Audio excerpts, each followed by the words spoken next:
नीयत सच्ची हो तो पूरी कायनात आपके हक में खड़ी हो जाती है। ਮਾਨ ਸਰਕਾਰ ਨੇ ਨਹਿਰੀ ਪਾਣੀ ਦੀ ਸਮੱਸਿਆ ਨੂੰ ਨਜਿੱਠਣ ਵਾਸਤੇ ਬਹੁਤ ਵਧੀਆ ਕੰਮ ਕੀਤੇ ਆ। ਸਾਡੇ ਖੇਤਾਂ ਨੂੰ ਪਾਣੀ ਪੂਰਾ ਲੱਗਣ ਲੱਗ ਪਿਆ ਜੀ। माजा, मालवा, दुआबा और पुआध के इलाके दुआएं दे रहे हैं। ਮਾਨ ਸਰਕਾਰ ਦਾ ਬਹੁਤ ਬਹੁਤ ਧੰਨਵਾਦ ਕਰਦੇ ਹਾਂ। ਇਸ ਜੂਨ ਜੁਲਾਈ ਜਦੋਂ ਝੋਨੇ ਦੀ ਫਸਲ ਹੋਊਗੀ ਇਹ 85% ਤੇ पहुंच जाएंगे। जरा सोचिए, जहां पर लोग अपनी आस्था, अपनी श्रद्धा और अपनी मेहनत की कमाई लेकर बिना किसी सवाल के भगवान के चरणों में अपनी आस्था के हिसाब से जो भी अर्जित करना हो वो रखाते हैं, वहीं पर उसी चढ़ावे पर कोई अंदर ही अंदर हाथ साफ करते। अयोध्या का राम मंदिर वो जगह है जहां पर हर दिन लाखों श्रद्धालु दर्शन करने आते हैं और दान पात्र में अपनी आस्था के साथ साथ भरोसा भी छोड़कर जाते हैं। लेकिन अब उसी भरोसे की जो दीवार है उसमें दरार दिख रही है, क्योंकि मामला सिर्फ चोरी का नहीं रह गया, बल्कि सिस्टम के अंदर बैठे हुए लोगों की भूमिका पर भी तमाम सवाल उठ रहे हैं।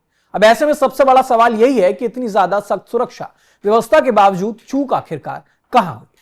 नमस्कार, मेरा नाम ऋतिक ठाकुर और आप देख रहे हैं न्यूज एक्सप्रेस। कहानी शुरू होती है राम मंदिर के दान काउंटर से, जहां पर हर दिन श्रद्धालुओं से आने वाला नगद, सोना, चांदी और अन्य भेंट सुरक्षित जो है वो रखी जाती है। लेकिन आरोप यह है कि इसी व्यवस्था के अंदर से धीरे धीरे पैसों की हेराफेरी का खेल चल रहा था। रिकॉर्ड और कैश बैलेंस में गड़बड़ियां लगातार सामने आने लगी और यहीं से शक की सुई घूमी और इसके बाद मामला पुलिस तक पहुंचा। एफआईआर दर्ज हुई और जांच की जिम्मेदारी एसआईटी को सौंप दी गई। जांच जैसे जैसे आगे बढ़ी, परतें खुलने लगी और अब तक इस मामले में 8 लोगों की गिरफ्तारी हो चुकी है। इनमें मंदिर से जुड़े कुछ कर्मचारी शामिल हैं, उसमें चंपत राय के ड्राइवर टिन्नू यादव भी शामिल है, जिनका नाम सबसे ज्यादा सामने आ रहा है, और कुछ ऐसे लोग हैं जिनकी भूमिका सीधे दान प्रक्रिया से जुड़ी हुई बताई जा रही है।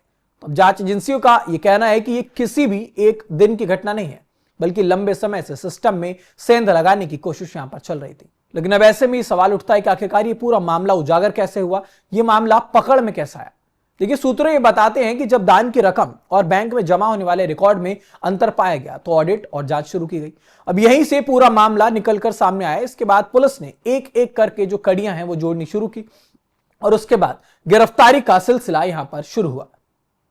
अब कहानी सिर्फ गिरफ्तारी तक सीमित नहीं है, अब जांच का जो दायरा है वो और ज्यादा बड़ा हो गया, क्योंकि जो इसमें जिम्मेदार लोग हैं वो बहुत सारे हैं। हमने देखा बीते दिनों कैसे चंपत राय ने अपने पद से इस्तीफा दिया है, अनिल मिश्रा ने अपने पद से इस्तीफा दिया है, गोपाल राव को हटाया गया और अब पुलिस और एसआईटी जो है उन बैंकिंग प्रक्रियाओं को भी खंगाल रही है जिनके जरिए दान की रकम जमा होती थी।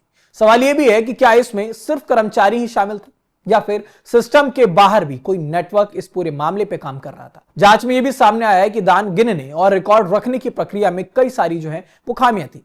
निगरानी उतनी ज्यादा सख्त नहीं थी जितनी होनी चाहिए थी और इसी कमजोरी का फायदा उठा करके कथित तौर पर पैसों की हेराफेरी की गई। अब प्रशासन ने सख्त कदम उठाने शुरू कर दिए हैं, सीसीटीवी की निगरानी बढ़ाई गई है, गिनती प्रक्रिया को और ज्यादा पारदर्शी बनाया जा रहा है और कर्मचारियों की एंट्री लेवल चेकिंग भी सख्त की गई है। राम मंदिर सिर्फ एक निर्माण नहीं है, करोड़ों लोगों की आस्था का वो केंद्र है और ऐसे में इसी तरह की जो घटना है वो सिर्फ आर्थिक नुकसान नहीं है, बल्कि लोगों के भरोसे पर एक चोट। और इसी वजह से अब जो ये तमाम लोग हैं इनके घरों पर जाकर के चेकिंग की जा रही है, लगातार छापेमारी की जा रही है कि आखिरकार ये जो घपला यहाँ पर हुआ है उससे इन्होंने कोई निजी संपत्ति तो अर्जित नहीं किया या फिर उसको लेकर के कोई साक्ष्य कहीं इनके पास तो नहीं है। और इसीलिए ये तमाम छापेमार जो कार्रवाई है वो लगातार हो रही है। 8 लोगों की गिरफ्तारी हो चुकी है, तमाम जो नाम है अभी भी वो सामने आ सकते हैं। तो अब नजर इस बात पर है कि जांच एजेंसियां इस पूरे नेटवर्क की जड़ तक कब पहुंचती है और क्या वाकई दोषियों को उनके किए की पूरी सजा मिलती है या नहीं। फिलहाल इस खबर पर आपकी क्या राय है हमें कमेंट बॉक्स में जरूर बताइएगा। देश दुनिया से जुड़ी तमाम खबरों के लिए देखते रहिए न्यूज एक्सप्रेस।